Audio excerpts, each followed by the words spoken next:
And that's our program for tonight. But before we go, a reminder to have your say about the show. You can find us on Facebook, Instagram, and TikTok. Tonight, we're also pleased to announce you can get even more 60 Minutes on 9Now. Not only can you continue to catch up on stories you'd miss, we've now created a brand new channel there that will stream 60 Minute stories 24/7. It's available exclusively on 9Now and is certainly worth visiting. As always, thanks for watching the show. We'll be back next week with another edition of 60 Minutes. I'm Adam Hegarty. Good night.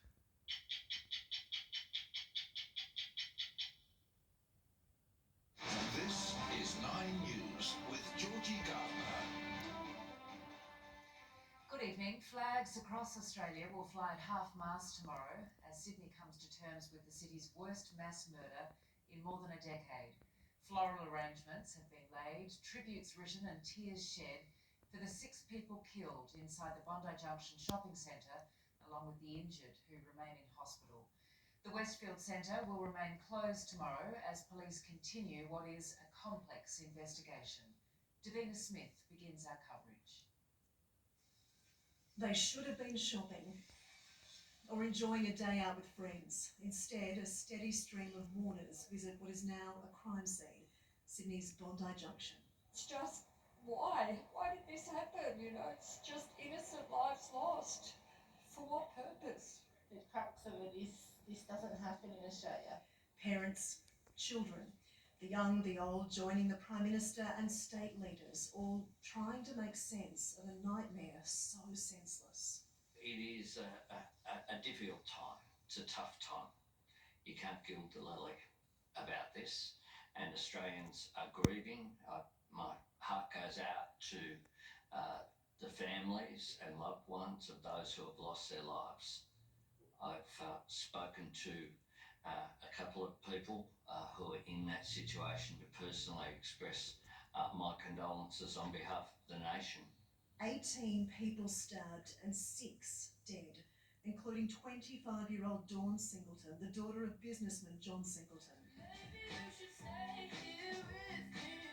38-year-old Ash Good, fatally stabbed trying to save her baby daughter, who was also attacked. The 9-month-old tonight in a serious but stable condition. Architect and mother of 2, Jade Young.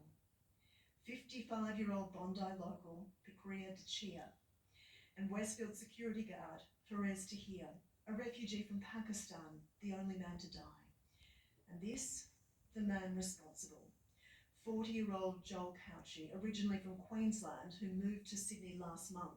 At 3:20 p.m. yesterday, his murderous rampage began. But so did the extraordinary acts of heroism from ordinary Australians. This one, dubbed Bollard Man, going viral. And it was like an apocalyptic film, everyone just running like a rampage. The first police officer arrived and gave chase, joining a brave bunch of shoppers, one armed with a chair. Inspector Amy Scott eventually ending a 15-minute rampage, killing Couchy with a fatal shot. I was behind a police officer when she discharged a firearm, and I have to admit she was amazing. She gave him clear instructions.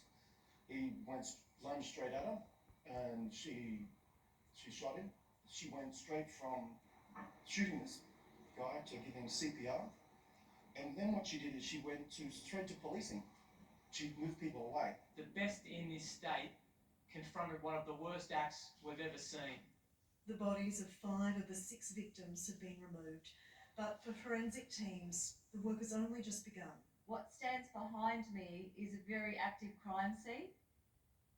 Investigators have been here overnight and will be here all day today and maybe into the night.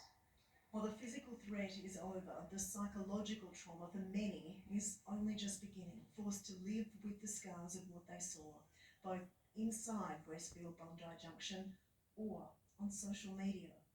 Some people might have more of a somatic or physical presentation, so that might be strange sensations in the body, whooshing sensations, a racing heartbeat, or even the emergence of strange aches and pains.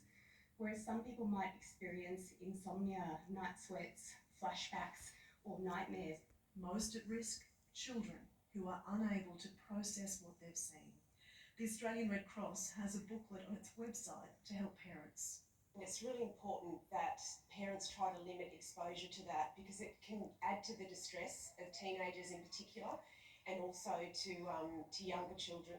Adults needing help can call the 24-hour New South Wales Health Mental Health line on 1800 011 511 or Lifeline on 13 11 14. There's also the Kids Helpline 1800 551 800. Parents can get counselling support there too. Anybody rings who's been impacted by the events at Bondi yesterday, their call will be expedited. They'll speak to a trained clinician who can then make any additional referrals or give them any further advice they might need. Davina Smith, 9 News.